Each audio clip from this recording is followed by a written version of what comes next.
오늘 저는 시험을 통과한 예수님처럼 이란 제목을 함께 은혜를 나누려고 합니다. 우리의 신앙은 끊임없는 시험의 연속입니다. 예수님도 시험을 받으셨지요. 그런데 오늘 말씀에 보면 예수님을 이 시험의 길로 이끌어 가신 분이 바로 성령님이다라고 말씀하고 있습니다.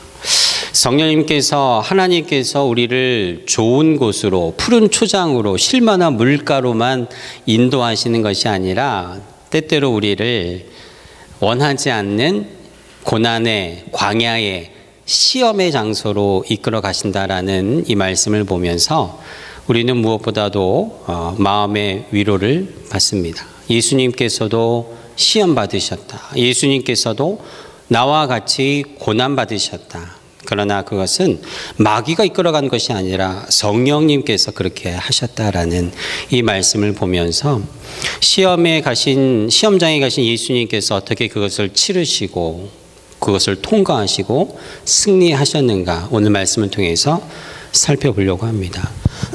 성령 충만함의 증거가 우리가 은혜 받고 하나님 앞에 감사와 기쁨으로 충만한 것도 있지만 때때로 우리 삶의 광야와도 같은 시험장에 있을 때도 우리의 성령의 충만함의 증거가 된다라는 것입니다.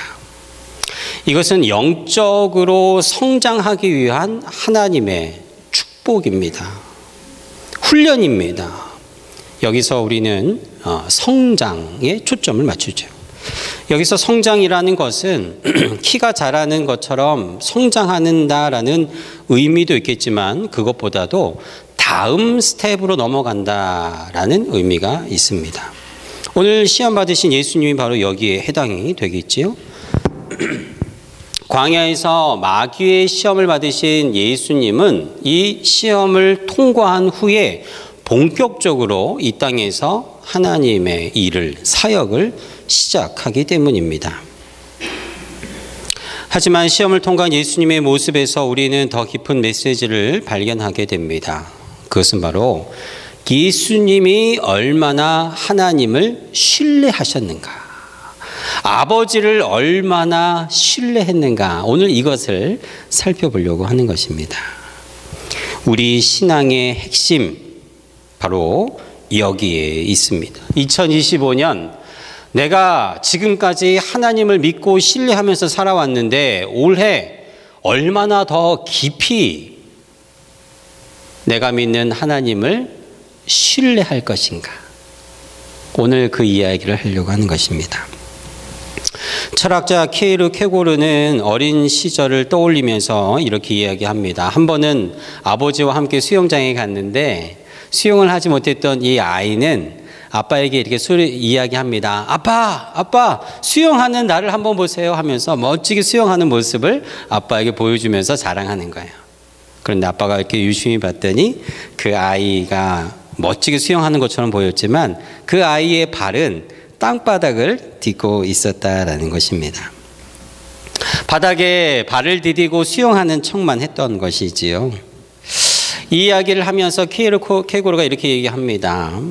나는 하나님을 믿는다, 나는 믿음이 있다라고 하지만 우리의 두 발은 땅에다가 그대로 디디고 마치 이 아이가 수영하는 모습 했던 것처럼 우리의 믿음도 신앙도 그럴 때가 있다라는 것이죠. 케고르는 이러한 신앙을 untested faith, 시험되지 않은 믿음이다, 이런 이야기를 했습니다. 테스트되지 않았다라는 거예요. 우리가 가전제품이나 물건을 사면은 그 안쪽에 스티커가 이렇게 붙여져 있어요. 테스트 됐다, 점검이 됐다, 잘 되는지 확인이 됐다라는 마크가 붙어 있는 것입니다. 그런데 우리의 신앙이 이렇게 하나님 앞에 테스트되지 않은 untested faith를 가지고 있으면 마치 두 발을 땅에 디디고 우리의 손은 수영하는 것처럼, 믿음이 있는 것처럼 보일 때가 있다는 것입니다. 진정한 믿음은 여러 가지 하나님이 허락하시는 이러한 시험을 통해, 광야를 통해 성장하는, 합격된 믿음이 진정한 믿음이다라는 이야기를 하는 것입니다. 여기서 테스트 된다라는 것, 이것은 내가 얼마나 하나님을 신뢰하는가, 신뢰하는 그만큼 내 삶을 살아가고 있는가 있다 여기에 있습니다. 사랑하는 성도 여러분, 하나님을 신뢰하십니까? 정말 믿음을 가지고 여러분 하나님을 바라보고 있습니까? 두 발을 땅에 대는 것이 아니라 하나님이라는 물에 내 몸을 온전히 맡기고 믿음의 헤엄을 수영을 하고 있습니까? 2025년 우리는 저마다 아무것도 쓰여져 있지 아니한 책을 한 권씩 받았어요. 그리고 이 365페이지나 되는 이 한 해를 한 장 한 장 하루하루 써내려갈 것입니다. 어떤 페이지에는 슬픔이 가득한 페이지도 있을 것입니다. 어떤 페이지에는 답답한 일이 계속 일어나고, 어떤 페이지에는 고쳐지지 아니하는 우리의 연약한 몸으로 인해 힘들어하는 페이지도 있을 것입니다. 그러나 다음 페이지를 넘길 때까지는 이 슬픔이, 이 고난이, 이 어려움이 계속될 것이라고 우리는 속단하면 안 됩니다. 왜냐하면 이 책의 저자는 주인공은 나인 것처럼 생각이 들지만 실제로 이 책의 저자는 우리 하나님이기 때문에 그렇습니다. 슬픔이, 고난이, 환난이 있는 페이지에서 끝나는 것이 아니라 그 다음 장에는 하나님이 예비하신 믿음의 승리가 우리에게 채워질 줄로 믿습니다. 분명한 신뢰를 가지고 새해를 시작하는 여러분 모두가 되기를 축복합니다. 그렇다면 예수님은 마귀에게 받으신 시험을 어떻게 통과하며 하나님을 신뢰했는가? 마귀는 예수님을 무너뜨리기 위해서 공격하면 하는 이러한 패턴들이 결국은 믿는 자들을 넘어뜨리는 방법과 아주 유사한 것을 우리가 보게 됩니다. 예수님이 받으신 이 시험이 그래서 나에게도 큰 의미가 있다라는 것이에요. 마귀는 예수님을 공격한 그대로 이 방식으로 사람을, 그리스도인들을 공격하고 넘어뜨리기 때문이에요. 마귀는 예수님에게 공격하면서 공통적으로 그 앞에 단서를 붙였던 것이 있어요. 오늘 말씀에 보면요, 예수님에게 이렇게 얘기합니다. 내가 만일 하나님의 아들이거든, 이 말을 반복해요. 내가 만일 하나님의 아들이거든 이 돌들을 변해 떡덩이가 되게 해라. 내가 만일 하나님의 아들이거든 이 높은 곳에서 한번 뛰어내려 보아라. 그러면 하나님이 천사를 보내서 내 발이 땅에 닿지 않도록 너를 보호해 줄 것이다. 예수님을 시험하면서 그 앞에 붙이는 단서, 내가 만일 하나님의 아들이거든. 이 말을 다른 말로 하면, 내가 만일 하나님을 믿는다면, 내가 만일 하나님이 도와주실 것을 믿는다면, 하나님이 살아계신 너의 아버지라면, 하나님이 너를 사랑한다면 내 배고픈 육신을 위해 돌을 떡으로 만들어 줄 것이고 위험한 일이 있을 때 너를 보호해 주실 것이고 너를 지켜 주실 것이다 라는 마귀의 유혹이 되는 것입니다. 마귀의 이 시험은 당연합니다. 하나님께서는 우리를 먹이시고 우리를 보호하시고 우리를 지켜주시는 분이시죠. 그러나 예수님은 이 모든 마귀의 시험과 유혹을 다 거절했어요. 하나님의 아들이 아니기 때문이 아니지요. 마귀가 시험하고 마귀가 유혹하는 그 의미를 예수님은 알고 있었기 때문입니다. 예수님은 이 마귀의 유혹 무엇으로 물리칩니까? 하나님의 말씀으로 물리쳐요. 하나님의 말씀으로 대적합니다. 마귀가 시험했던 첫 번째, 돌을 떡덩이로 만들라입니다. 이것은 우리에게 너희들이 육신을 위해서 평생 살 것인지 아니면 하나님의 자녀로 살 것인지 이것을 선택하는 문제이기도 합니다. 예수님은 마귀에게 시험을 당한 그때의 상태가 어땠습니까? 오늘 말씀에 보면 40일을 밤낮으로 금식하셨다라고 합니다. 여러분 40일 금식해 보신 분들은 아시겠지만 어떻습니까? 이제는 육신의 허기를 뛰어넘는 거의 죽음에 다다른 상태가 아니겠습니까? 마귀의 이 유혹이 얼마나 달콤했겠습니까? 지치고 허기진 죽음을 앞두고 있는 예수님의 그 육신의 배를 공략하는 마귀의 모습이에요. 돌을 떡덩이가 되게 하라. 예수님께서는 하나님이시고 하나님의 아들이었기 때문에 돌이 아니라 아무것도 없는 곳에서도 떡으로 빵으로 만드실 수 있는 창조주셨습니다. 하지만 예수님은 육신의 떡 대신 말씀의 떡을 선택하십니다. 내가 육신의 떡으로 지금의 배고픔을 잠깐 채울 수는 있지만 나는 먹으러 사는 존재가 아니라 하나님의 말씀으로 지어진 존재인 것을 믿고 앞으로도 나를 살게 하는 것은 육신의 떡이 아닌 하나님의 입에서 나오는 모든 말씀이라는 것을 고백하는 것이죠. 신명기 8장 3절의 말씀을 예수님이 인용하시며 이야기하십니다. 사람은 하나님의 입으로부터 나오는 모든 말씀으로 살 것이라. 한번 따라하겠습니다. 가슴에 손을 얹고 나는 하나님의 입으로 나오는 모든 말씀으로 삽니다. 네, 여러분, 내가 자식들이 속을 썩이고 남편과 아내와 직장의 동료들과 나를 괴롭게 하는 사람들 때문에 내가 못 살아 이렇게 고백하는 것이 아니라 여러분 힘들고 어려울 때마다 여러분들 힘들게 하는 사람들이 있을 때마다 마음에 가슴에 손을 얹고 하나님 앞에 고백하십시오. 나는 하나님의 입으로 나오는 모든 말씀으로 삽니다. 여러분 이것을 하루에 10번만 고백을 하면 여러분 마음 가운데 여러분을 힘들게 하는 모든 것들이 눈 녹듯이 사라지고 하나님의 은총과 사랑이 여러분들 심령에 가득하게 될 줄로 믿습니다. 내가 죽고 사는 것이 하나님의 입에 있다라는 이것을 예수님이 고백하며 하나님 아버지를 신뢰하는 모습을 하나님 보이신 거예요. 2025년 하나님의 입에서 나오는 모든 말씀으로 우리 삶이 우리 인생의 책들이 채워질 것을 믿는 여러분 되시기를 바랍니다. 내가 살고 죽는 것이 하나님의 입에서 나오는 말씀에 있다라는 이 사실을 깨닫고 내 삶이 고단하고 하루하루 허무하다고 느껴지는 그때에도 오늘 마귀에게 시험 받으시면서 당당히 하나님 아버지를 신뢰했던 이 예수님의 고백을 나의 고백으로 삼고 매일매일 고백하며 승리하는 여러분 되시기를 축복합니다. 불신자들은 이렇게 말합니다. 에이, 왜 이렇게 힘들게 삽니까? 예수 믿는다고 하면서 먹고 싶은 거 먹지도 못하고 가고 싶은 거 다 하지도 못하고 원하는 대로 살지 못하는데 이것이 무슨 행복하고 축복된 인생입니까? 예수님도 아닌데 예수님처럼 시험받고 신앙을 지킨다고 이렇게 어렵고 힘들게 삽니까? 그냥 죽으면 다 끝나는 것인데. 그러자 예수님을 믿는 신실한 성도가 이 불신자에게 이렇게 얘기합니다.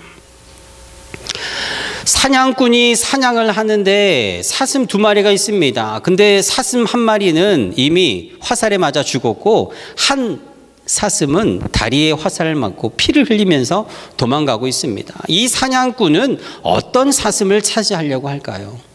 그러자 불신자가 이렇게 얘기합니다. 당연히 화살에 맞아 이미 죽은 사슴은 어차피 내가 잡을 수 있으니까 그냥 두고 피 흘리면서 도망가는 사슴을 잡으려고 하지 않겠습니까?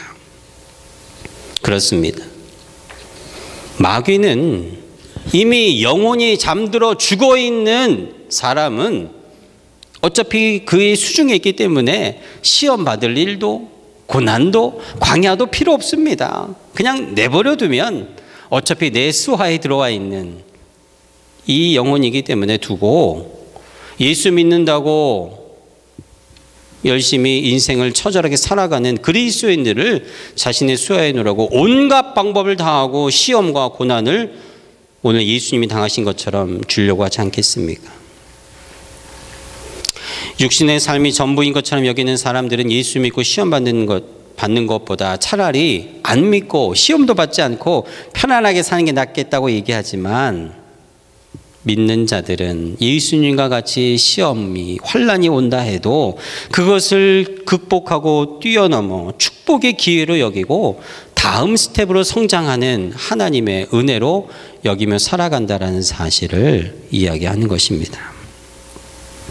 사랑하는 성도 여러분, 그리스도인들은 하나님의 입으로 나오는 모든 말씀으로 살아가는 존재인 것을 기억하시고, 우리는 하나님 나라 바라보는 그 약속 가운데 있다라는 사실을 깨닫는 새해가 되기를 주의 이름으로 축복합니다.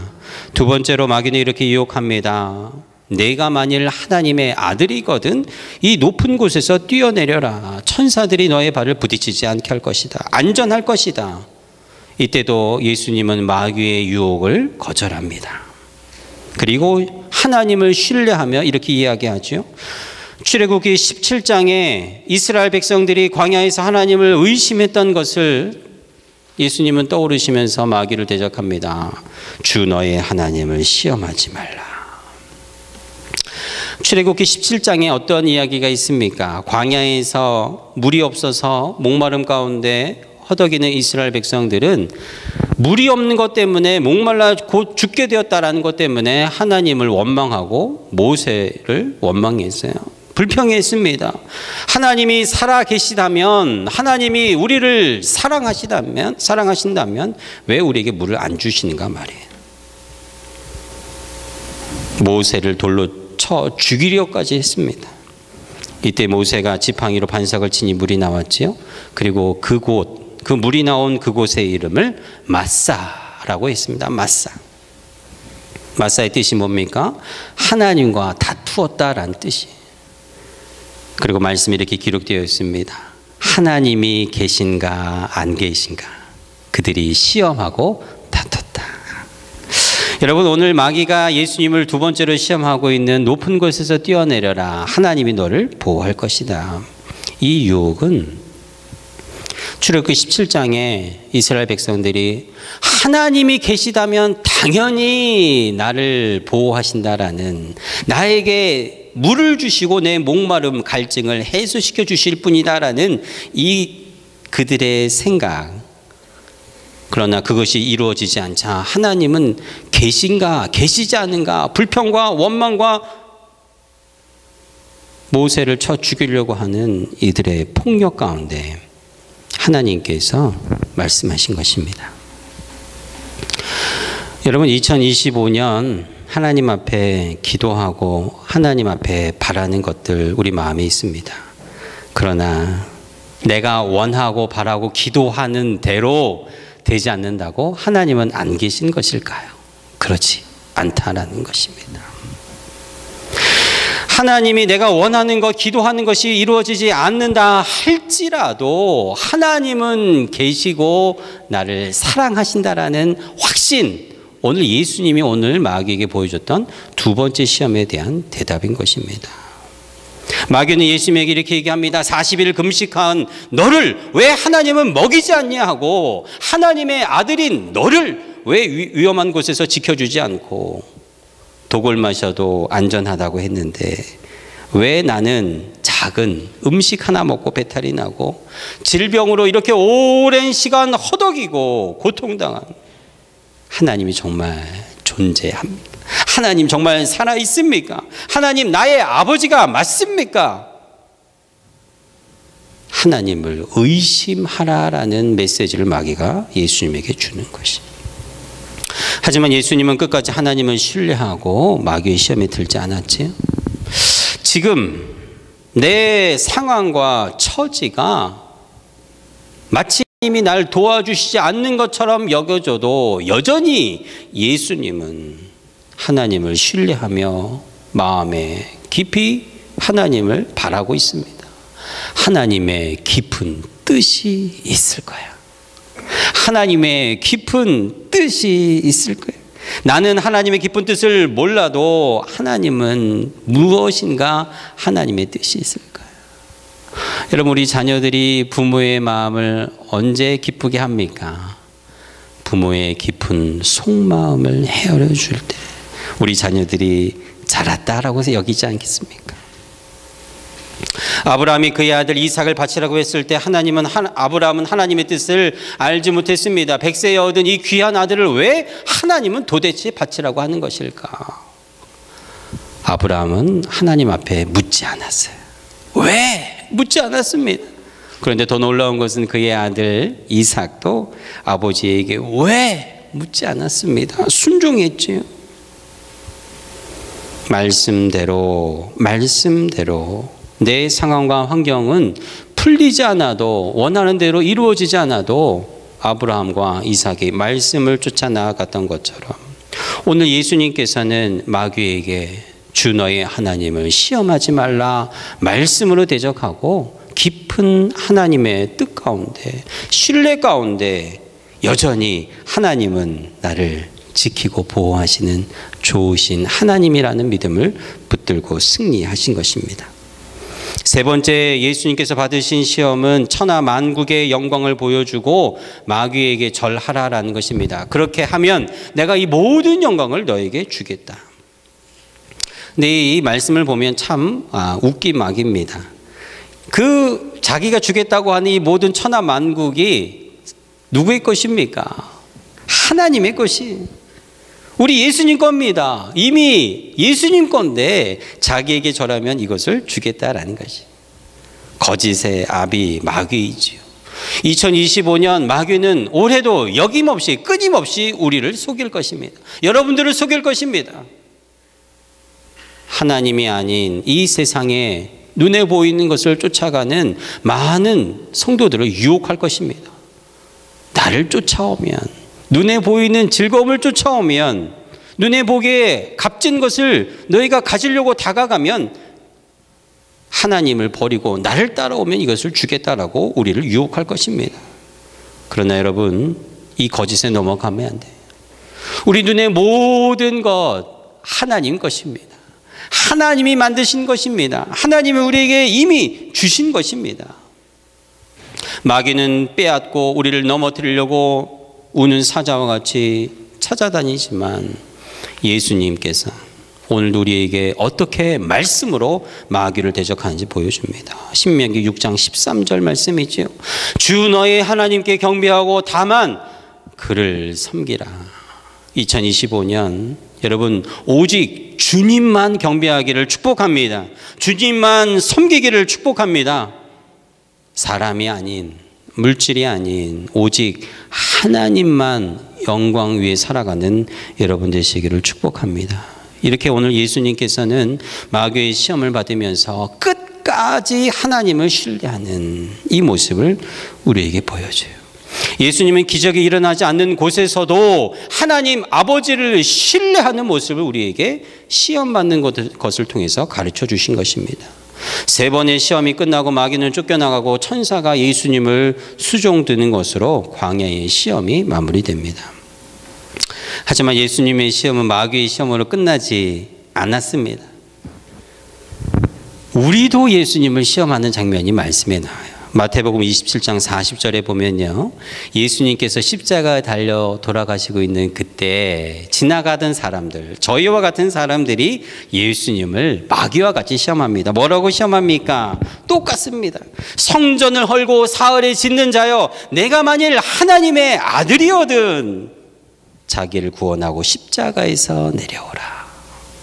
오늘 광야에서 마귀가 예수님을 시험했던 것 그대로 마태복음 27장 40절에 우리가 예수님을 시험하는 거예요. 하나님의 아들이거든 십자가에서 내려오라. 너는 십자가에 있을 수 없다.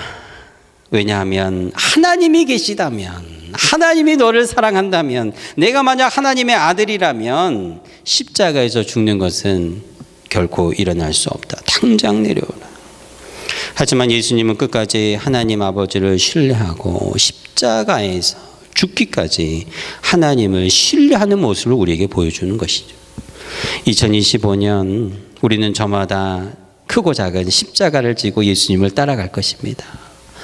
마귀가 사람들이 우리를 시험하고 유혹합니다. 십자가를 내려놓아라. 십자가에서 내려와라. 하나님이 너를 사랑한다면, 내가 하나님의 자녀라면 이렇게 십자가의 고난이 너에게 있을 수 없다.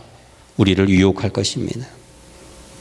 그러나 여러분, 예수님과 같이 시험을 통과한 예수님과 같이 끝까지 하나님을 신뢰하는 여러분 모두가 되기를 주의 이름으로 축복합니다. 우리는 2025년을 살아가며 또 앞으로 우리의 삶을 살아가면서 예수님처럼 이렇게 시험에 통과하고 승리해야 합니다. 그러나 우리는 우리가 너무너무 잘 알고 있죠.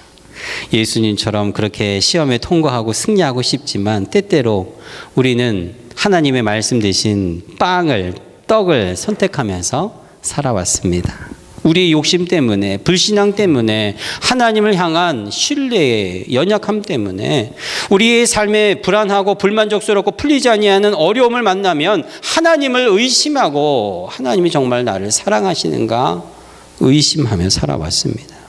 십자가보다는 이 세상의 영광을 쫓아 사는 우리의 마음이 있다라는 것을 그 누구보다도 하나님은, 우리 예수님을 알고 있습니다.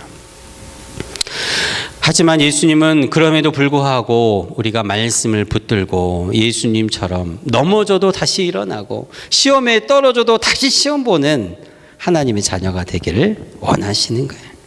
예수님처럼 살기를 결단하고 실패해도 다시 예수님처럼 일어나기를 원하시는 거예요.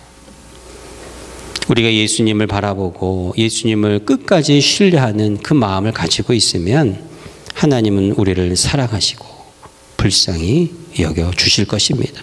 하나님이 우리를 도와 주실 것입니다. 예수님이 지금도 우리를 위하여 기도하시고 중보하십니다.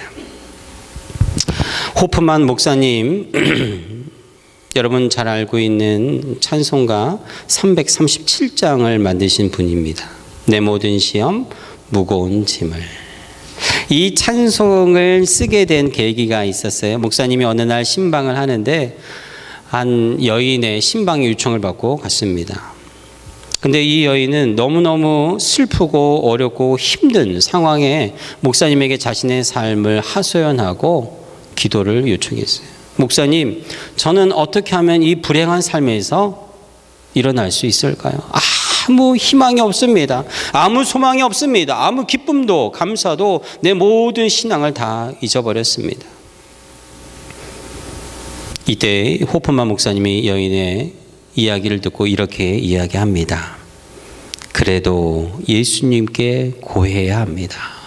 그래도 예수님 앞에 나아가야 합니다. 그래도 오직 예수님밖에 당신을 사랑하는, 당신을 불쌍히 여기는 자가 없음을 깨달아야 합니다. 이렇게 위로하고 돌아왔습니다. 집에 돌아온 목사님이 기도하는 중에 이 여인이 비통해하고 슬퍼하는 이 일들, 이 여인에만 문제가 아니라 얼마나 많은 사람들이 어려움과 고통 가운데 살아가고 있을까 생각하며 하나님이 주신 마음으로 시를 적으며 찬양을 했는데 그것이 바로 내 모든 시험 무거운 짐입니다. 이 찬양의 가사를 쭉 읽어보는데 제 마음 가운데도 깊은 이 울림이 다가와요. 무거운 짐을 나 홀로 지고 견디다 못해 쓰러져 지릴 때 불쌍히 여겨 구원해 주리 은혜의 주님 오직 예수. 이 찬양의 시를 계속 묵상하면서 마음 가운데 이런 마음이 듭니다. 누가 나를 가장 불쌍히 여겨줄까? 이것은 누가 나를 가장 사랑할까라는 질문과 같은데 우리 어머니가, 우리 아버지가, 우리 부모님이 자식을 그토록 사랑하고 불쌍히 여겨주는 분이지 않겠습니까?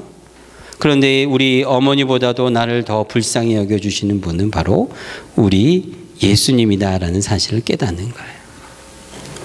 나를 불쌍히 여겨 구원해 주리 오직 은혜의 주님, 오직 예수라는 이 찬양의 가사의 고백이 2025년 여러분들을 시험에서 넘어지고 실패하고 뒤로 물러서는 그 순간에도 여러분들을 다시 일으켜주는 위로의 말씀이 되기를 주의 이름으로 축복합니다. 내가 아플 때, 시험에 넘어질 때, 마음이 상하고 힘들 때 예수님은 나를 불쌍히 여겨주시는 유일한 주님이세요. 내 부모도, 나를 사랑하는 내 부모님도 나 대신 십자가에 달려 죽을 수 없습니다. 오직 예수님만이 나를 불쌍히 여겨주시고 내 마음을 헤아려 주시는 유일한 우리의 아버지 되신다라는 사실을 깨닫고 2025년도 예수님과 같이 모든 시험에서 승리하는, 하나님을 신뢰하는 여러분 모두가 되기를 주의 이름으로 축복합니다. 우리 찬송